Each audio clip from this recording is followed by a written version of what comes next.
Hello friends, నేను మీ DJ వచ్చేసాను. మరొక కొత్త మూవీ, మనకి most awaiting movie of Ram Charan గారు గేమ్ చేంజర్ ట్రైలర్ రిలీజ్ రివ్యూతో. ఇక లేట్ చేయకుండా రివ్యూలోకి వెళ్ళబోయే ముందు నేను మిమ్మల్ని ఎప్పుడు అడిగేదే మీకు తెలిసిందే, please like, share and subscribe our new Telugu channel DJ reviews. ఈ రివ్యూస్లో చాలా అంటే చాలా అంశాలు ఉన్నాయన్నమాట. మీకు ఇలాంటి అప్డేట్స్ ఫ్రీక్వెంట్గా రావాలంటే ఆ గంట సింబల్ని కొట్టండి.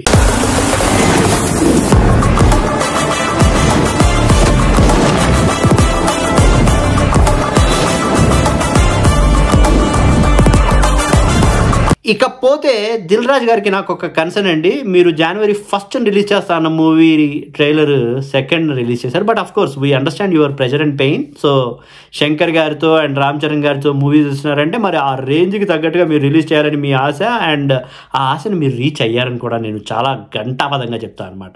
అసలు రివ్యూలోకి వెళ్ళబోయే ముందు ఫస్ట్ ట్రైలర్లో ఒక డైలాగ్ అండి, అబ్బబ్బబ్బబ్బబ్బా, ఏనుగుకి ఒక ముద్ద వదులుకుంటే దానికి ఏం కాదు. కానీ అంటే నాకు చిరంజీవి గారు అప్పుడప్పుడు వచ్చి వెళ్తుంటారు, మీరు డోంట్ వరీ. ఆయనకి భక్తులు అనడం కూడా చాలా చిన్న మాట అనమాట. నేను అలా ఎమోషనల్ అయిపోతుంటా. So it's okay. ఆ డైలాగ్ అండి, ఏనుగుకి ఒక ముద్ద మిస్ అయినా కూడా ప్రాబ్లం లేదు, కానీ ఆ ముద్ద 1,00,000 మంది చీమలకి ఆహారం అవుతుందని చెప్పాడు చూసారా.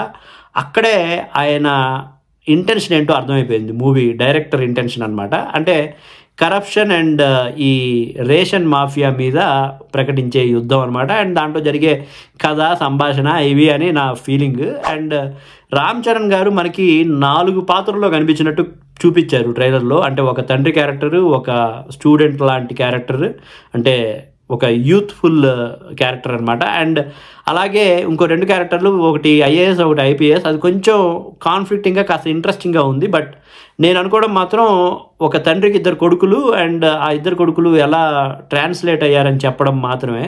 అండ్ రామ్ చరణ్ గారిని ఒకసారి ఇక్కడ కొట్టినట్టు, ఆయనకి మైండ్ పోయినట్టు, మళ్ళా వచ్చినట్టు ఏదో చూపించారు.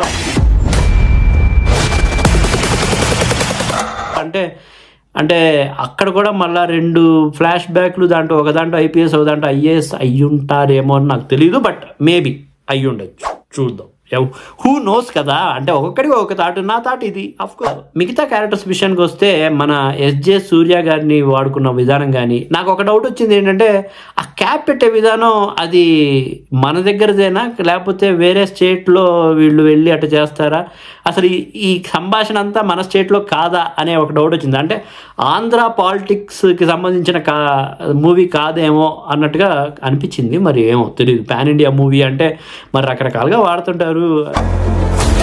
ఆంధ్రప్రదేశ్ ముఖ్యమంత్రిగా దైవ సాక్షిగా ప్రమాణం చేస్తున్నాను.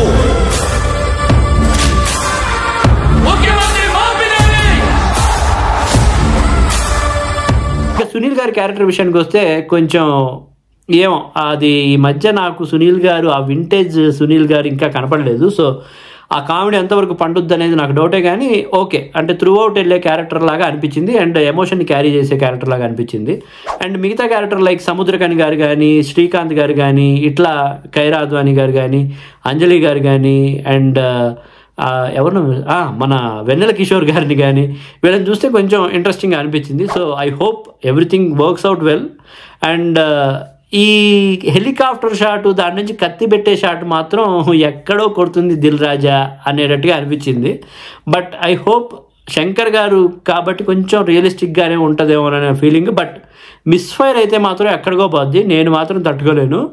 ఫస్ట్ షో చూడాలని నా తపన నెరవేరాలని అందరూ మీరు కోరుకుంటూ, నేను తొందరగా రివ్యూ చెప్పాలని, ఆ 9th అప్డేట్ ఇవ్వాలని మీరు ఆశిస్తారని నేను అభిలాషిస్తూ ఇంతటితో మరి సైన్ ఆఫ్ చేద్దాం. ఇంకేమైనా మర్చిపోయా, అన్నీ బాగానే ఉన్నాయి. పాటలు మాత్రం కొంచెం నాకు ఏమో మరి ఎక్కలేదు. చూస్తే మరి విశ్వరూపం అది అన్నారు కదా, ఇద్దరు పోటాపోటీగా వేశారు. అసలు హీరోయిన్ క్యారెక్టర్ హీరోతో పోటాపోటీగా వేస్తుందంటే అది మన రామ్ చరణ్ లాంటి డాన్సర్తో అంటే నేనైతే నమ్మను. బట్ చూద్దాం. ఎనీవే.